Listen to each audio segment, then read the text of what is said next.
अस्सलाम वालेकुम, welcome to our channel feature graphics और मेरा नाम है हरीब। आज की क्लास में हम देखेंगे पाथ फाइंडर।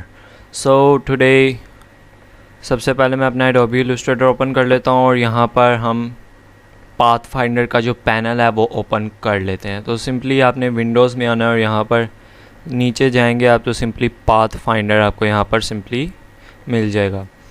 ये एक इतना इम्पोर्टेंट पैनल नहीं है, लेकिन कुछ जगहों पे ये यूज़ होता है।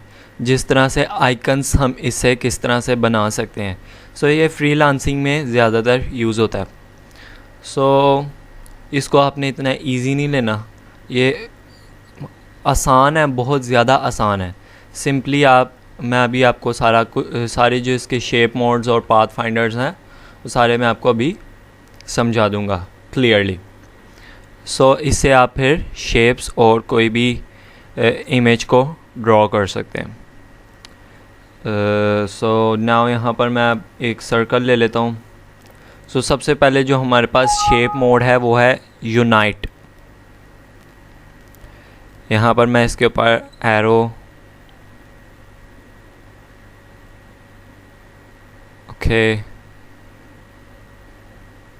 सबसे पहला हमारे पास जो है वो यूनाइट है। अगेन मैं इसको एक बार अपना आर्ट बोर्ड मैं रिफ़्रेश कर लेता हूँ। And path finder.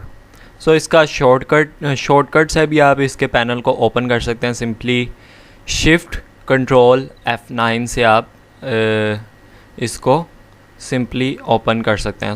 हमारे पास पहला जो शेप मोड है वो यूनाइट। सिंपली यहाँ पर अगर मैं दो शेप्स ड्रॉ करता हूँ, जिस तरह से मैं ये एलिप्स शेप ड्रॉ कर रहा हूँ, तो यहाँ पर सिंपली ये देख सकते हैं। अब यहाँ पर हमारे पास जो ये शेप है, मैं इसका जो फिल है वो ऑफ कर रहा हूँ। हमारे पास यहाँ पर कितनी शेप्स बनी है? सिंपली हमारे पास 3 शेप्स यहाँ पर ड्रॉ हुई हैं। एक तो हमारे पास ये है, एक ये जो बीच में आपको ये आउटलाइन पाथ जो नज़र आ रही है, ये भी हमारे पास एक शेप ही है। ये मैंने आपको इमेज ट्रेस वाले क्लास में बताया था कि हम किस तरह से इसको यूज़ करते हैं कि अगर लाइव पेंट में। वो जिसने नहीं देखी वो जाके देख सकते हैं। सिंपली यहाँ पर और एक शेप हमारे पास ये है। अगर मैं चाहता हूँ कि ये जो हमारे पास ये जो दरमियान वाली शेप है ये ख़त्म हो जाए और सिंपली हमारे पास सिर्फ एक ही आउटलाइन रहे। सिंपली मैं यहाँ पर यूनाइट पे आगे क्लिक करूँगा तो ये मेरे पास जो है वो एक ही आउटलाइन बन जाएगी सिंपली। और इसके अंदर आप कोई सा भी फिर कलर फिल कर सकते हैं। ये एक ही आइकन आपके पास इसी तरह से बन जाएगी। तो आप इस तरह से इसको यूज़ कर सकते हैं। यहाँ पर हम अगेन एक सर्कल बना लेते हैं और इसका फिल ऑफ रखेंगे और जो स्ट्रोक है वो थोड़ा सा हम बड़ा कर लेते हैं। मैं डिफ़ॉल्ट कलर ले लेता हूँ। नाउ जो हमारे पास सेकंड जो है वो है माइनस फ्रंट। माइनस फ्रंट का क्या काम है? यानी ये मेरे पास एक इमेज है, ये एक आइकन शेप, ये वाली शेप है और एक मैं इसकी एक कॉपी बना लेता हूँ। सिंपली एक ये वाली शेप है मेरे पास। मेरे पास एक ये वाली शेप है और एक ये वाली शेप है। नाउ अब माइनस फ्रंट से क्या होता है, मैं सबसे पहले मैं इसको ऑल को दोनों शेप्स को सिलेक्ट करूँगा और माइनस फ्रंट के ऊपर क्लिक कर दूँगा। तो मेरा जो एक शेप का जो हिस्सा था वो इस शेप में से माइनस हो गया। यानी कि ये जो मेरे पास एक शेप थी और ये दूसरी शेप में से वो माइनस होगी तो मेरे पास एक शेप रहेगी। ये आपने मैथमेटिक्स में सेट्स के टॉपिक में ज़रूर ये पढ़ा होगा, यूनाइट, यूनियन और इंटरसेक्शन वगैरह। सिंपली ये इसमें भी उसी तरह का काम है, लेकिन ये थोड़ा अलग है। सिंपली इस तरह से आप इसको यूज़ कर सकते हैं। माइनस फ्रंट से आप मून, चांद भी बना सकते हैं। मैं इसको सेलेक्ट करूँगा और यहाँ पर इस तरह से आप मून बना सकते हैं। सो इसको भी आप यूज़ कर सकते हैं बहुत सी जगहों पर, शेप्स बिल्डिंग में ये यूज़ होता है। सो नाउ अब मेरे पास एक और अफेक्ट शेप मोड आ जाता है जिसका नाम है इंटरसेक्ट यानी अगर मैं सबसे पहले इसका जो फिल है मैं ऑफ़ कर रहा हूँ। सो यहाँ पर मेरे पास 3 शेप्स ड्रॉ हैं, एक ये वाली और एक ये दरमियान वाली और एक ये वाली। सो अगर मैं चाहता हूँ कि ये जो मेरे पास दरमियान वाली शेप है सिर्फ यही वाली शेप रहे, बाकी ये जो 2 शेप्स हैं ये इसको मैं ख़त्म करना चाहता हूँ, तो सिंपली मैं इसको सेलेक्ट करूँगा और इंटरसेक्ट के ऊपर क्लिक कर दूँगा। तो यहाँ पर आपकी जो सेंटर वाली शेप थी सिर्फ वही रहेगी, बाकी जो आपकी इस साइड पे और इस साइड पे शेप्स थी वो ख़त्म हो जाएंगी। सो इस तरह से आप इसको यूज़ कर सकते हैं। सो इसी तरह हमारे पास अगला जो मोड आ जाता है वो है एक्सक्लूड भी इसी तरह से यूज़ होता है। सो ये इंटरसेक्ट का उलट है सिंपली, यानी इंटरसेक्ट में हम करते हैं कि जो हमारे पास सेंटर वाली शेप है वो रहेगी और ये वाली शेप नहीं रहेगी। सो ये इसमें सेंटर वाली हमारे पास चली जाएगी और ये वाली शेप हमारे पास और ये वाली शेप रहेगी। तो सिंपली मैं इसको एक्सक्लूड के ऊपर क्लिक करता हूँ। सो मेरे पास जो सेंटर वाली शेप थी वो चली गई। सो सिंपली यहाँ पर मैं सबसे पहले फिल ऑन कर लेता हूँ ताकि आपको समझ आए कि ये देख सकते हैं कि हमारे पास जो सेंटर वाली शेप थी वो अब डिसअपीयर हो चुकी है, यानी अब हमारे पास सिर्फ एक ही शेप है ये। सो इस तरह से आप इसको यूज़ कर सकते हैं पाथ फाइंडर को। इसको हम ज़्यादातर आइकन्स बनाने में यूज़ करते हैं ये शेप मोड्स। सो अब हमारे पास नीचे जो आ जाता है वो है पाथ फाइंडर। सो एक और फीचर हमारे पास था यूनाइट के अंदर। सो सबसे पहले मैं इसको सेंटर में ले लेता हूँ और इसका जो फिल है वो ऑन रख लेते हैं। Okay, path finder.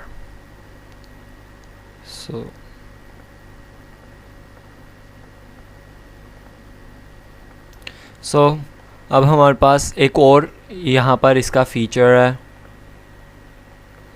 Okay, so simply मैं इसको अंडू कर दिया सारा।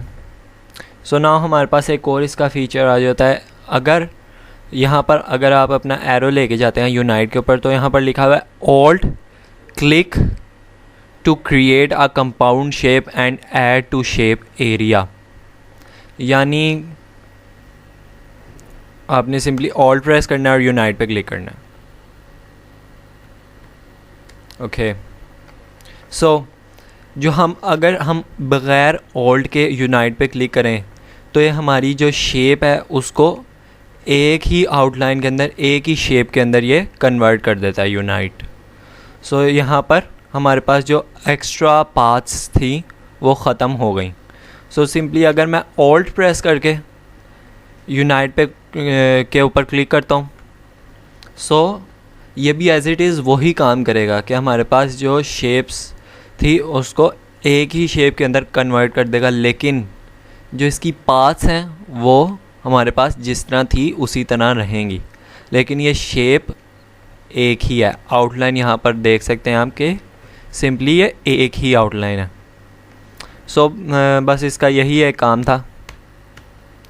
सो इसको आप इसी तरह से यूज़ कर सकते हैं। सो डिवाइड हमारे पास एक आ जाता है। अगेन एक सर्कल ड्रॉ करेंगे और इसकी एक कॉपी हम बना लेते हैं। सो ओके, ऑल्ट प्रेस करके आप कॉपी बना सकते हैं इस शेप। कॉपी पेस्ट हम कर लेते हैं ऑल्ट। अभी मेरा सिस्टम थोड़ा सा स्लो चल रहा है क्योंकि मैंने ज़्यादा प्रोग्राम्स खोले में, जिस वजह से मेरा सिस्टम थोड़ा स्लो चल रहा है। सो मैं सिंपली इसको क्लोज कर लेते हैं। ओके, सो नाउ यहाँ पर मेरे पास आ जाता है डिवाइड। डिवाइड पे मैं क्लिक करूँगा तो ये जो हमारी आउटलाइन है वो इस तरह से हमारे पास 3 अलग अलग शेप्स बन जाएगी, यानी जो विजिबल शेप्स हैं वो अलग अलग शेप्स बन जाएंगी। यानी अगर मैं सिंपली इसको राइट क्लिक करके अनग्रुप के ऊपर क्लिक करूँगा तो ये शेप हमारे पास अलग है, ये अलग और ये अलग। सो इस तरह से ये डिवाइड काम करता है। आप इसको शेप्स को अलग अलग कर सकते हैं, यानी ये जो हमारे पास जो भी जितनी भी विजिबल शेप्स हैं वो अलग अलग शेप में कन्वर्ट हो जाएंगी। सो इसी तरह से आप इसको यूज़ कर सकते हैं। सो हमारे पास अगला जो पाथ फाइंडर आ जाता है वो है ट्रिम। ट्रिम पे आप सिंपली क्लिक करेंगे।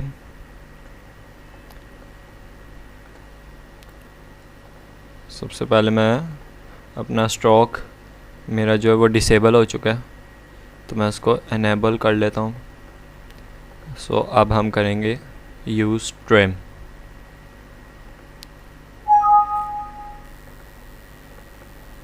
सो मैं न्यू शेप्स बना के फिर कर लाऊंगा।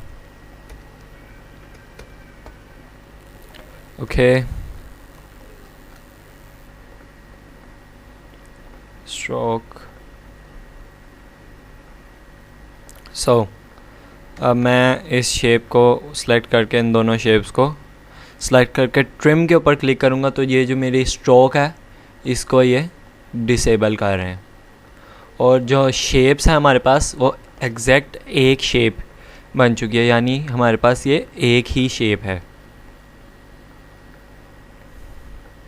ये भी यूनाइट की तरह का ये काम करता है, इसमें इतना कोई ख़ास फ़र्क नहीं है। यूनाइट की तरह का काम होता है, लेकिन इसमें यह है कि हमारी जो स्ट्रोक है वो डिसेबल हो जाती है खुद ब खुद। बाय डिफ़ॉल्ट ये खुद ब खुद जो हमारी स्ट्रोक है वो डिसेबल हो जाती है, तो हम सिंपली इसको एनेबल कर सकते हैं। सो इस तरह से आप इसको यूज़ कर सकते हैं। ओके, सो अगला जो हमारे पास आ जाता है वो है मर्ज। मर्ज सबसे पहले मैं शेप बना लेता हूँ।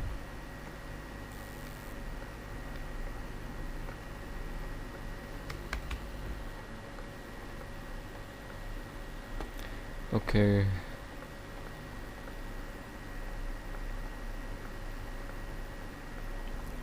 सो मर्ज में हम इस तरह से यूज़ होता है। मर्ज इतना ख़ास हम यूज़ नहीं करेंगे, एडोबी इलस्ट्रेशन में इतना यूज़ नहीं होता ये। सो सिंपली मर्ज यानी आप सिंपली मैं इन तीनों शेप्स के अंदर ये पर्पल कलर दे दिया और सिंपली जो इसका स्ट्रोक है उसको मैं थोड़ा सा डार्क कर लेता हूँ। ओके, सो नाउ अब मैं मर्ज के ऊपर क्लिक करूँगा तो ये जो तीनों शेप्स को एक ही शेप बना देगा, लेकिन तब जब आपकी तीनों शेप्स के अंदर सेम कलर होंगे। अगर मैं इसके अंदर तीनों शेप्स के अंदर अलग अलग कलर देता हूँ सो ये जो हमारी शेप है इसको मर्ज नहीं करेगा। सो मैं सिंपली यहाँ पर इसको रेड और इसको हम ब्लू कलर दे देते हैं। सो नाउ अब मैं मर्ज के ऊपर क्लिक करता हूँ। सो ये अब भी हमारी एक ही शेप बन चुकी है, लेकिन अगर यहाँ पर मैं इसको आगे अनग्रुप करूँ सो अब यहाँ पर अब आप देख सकते हैं कि जो हमारी जितनी भी शेप्स थी वो अलग अलग से बन गई हैं। सो मर्ज हम इतना यूज़ नहीं करते, ये इतना ख़ास यूज़ नहीं होता इसमें। सो जो हमारे पास अगला आ जाता है वो है क्रॉप।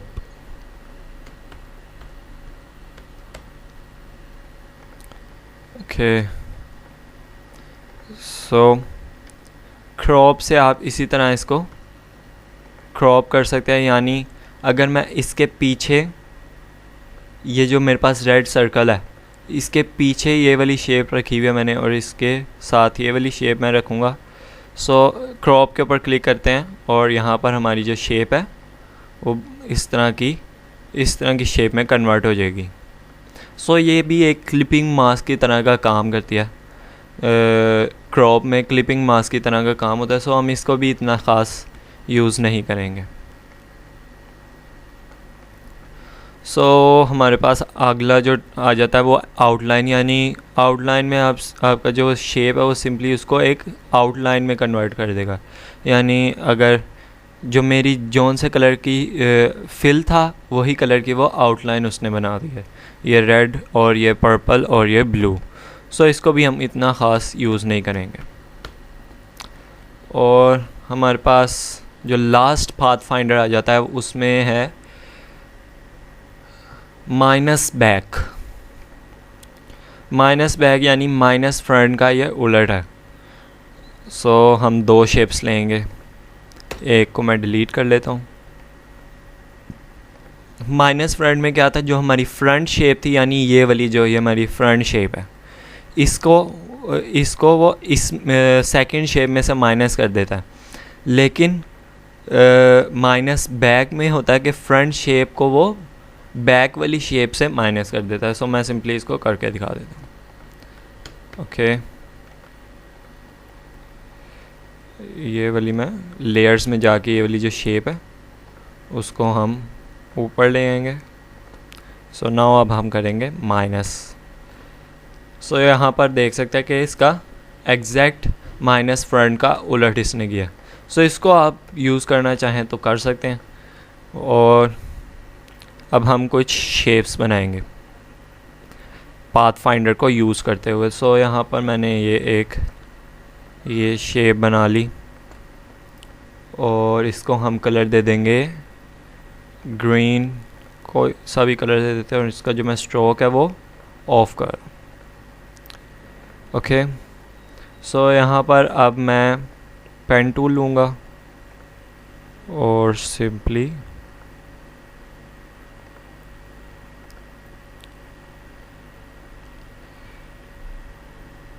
आई होप आपको समझ आ गई होगी कि मैं कौन सी शेप इस वक्त बना रहा हूँ। और अब इसको हम आके अपने शेप मोड्स में आके यूनाइट कर देंगे। सो यहाँ पर हमारे पास ये एक ही शेप है। और अब मैं इसकी एक कॉपी लूँगा और इसको हम इस तरह से यूज़ करेंगे। ओके, और जो इसकी स्ट्रोक, इसके अंदर मैं स्ट्रोक इनेबल कर रहा हूँ वाइट कलर की, और स्ट्रोक का मैं थोड़ा सा साइज़ थिक कर रहा हूँ, 9 कर लेते हैं या। सो ये सही रहेगी। सो अब हम इसको, हमारे पास ये जो शेप है ये बन चुकी है। सो नाउ यहाँ पर अब आप देख सकते हैं कि जो हमारे पास स्ट्रोक था ये वाइट कलर पे मैंने स्ट्रोक वाइट कलर का बनाया था, इसलिए क्योंकि ताकि हमारा जो ये पार्ट है थोड़ा सा इसमें गैप हो, यानी ये वाला जो स्ट्रोक है हमारा ट्रांसपेरेंट नहीं है। सो सिंपली हम इस सूरत हाल में क्या करेंगे, यहाँ पर हम आएंगे और मैं इस शेप को सिलेक्ट करूँगा और सिंपली इसका जो स्ट्रोक का कलर है मैं रेड दे देता हूँ। और अब हम ऑब्जेक्ट में आके ऑब्जेक्ट ऊपर आपने टूल बार में जाना है और ऑब्जेक्ट में जाके जो शेप है अपनी उसको एक्सपैंड के ऊपर क्लिक कर देना है और हमने सिंपली स्ट्रोक को एक्सपैंड करना है। फिल को हम ऑफ़ कर देंगे यहाँ से और स्ट्रोक को आपने एनेबल रखना है और ओके पे क्लिक कर देना। सिंपली अब जब आप ओके पे क्लिक करेंगे तो यहाँ से अब अपने मैजिक पॉइंट टूल लेना है और रेड कलर के ऊपर सेलेक्ट करना है और डिलीट कर देना। सो फर्स्ट ऑफ ऑल सबसे पहले हम इसको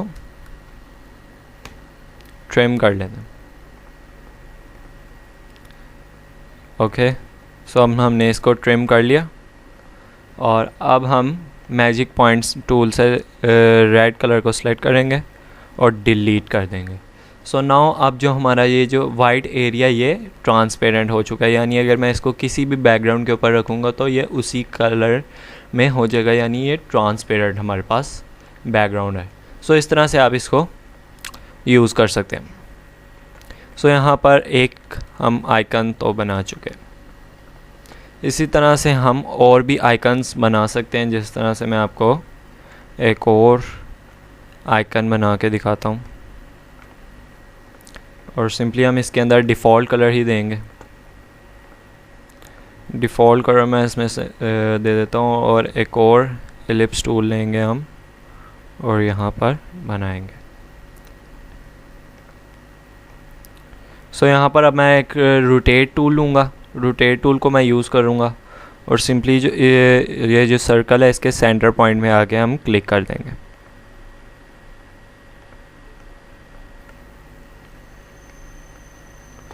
ओके सॉरी, मैंने रोटेट टूल, ये है वाला हमारे पास जो टूल है वो है रोटेट टूल।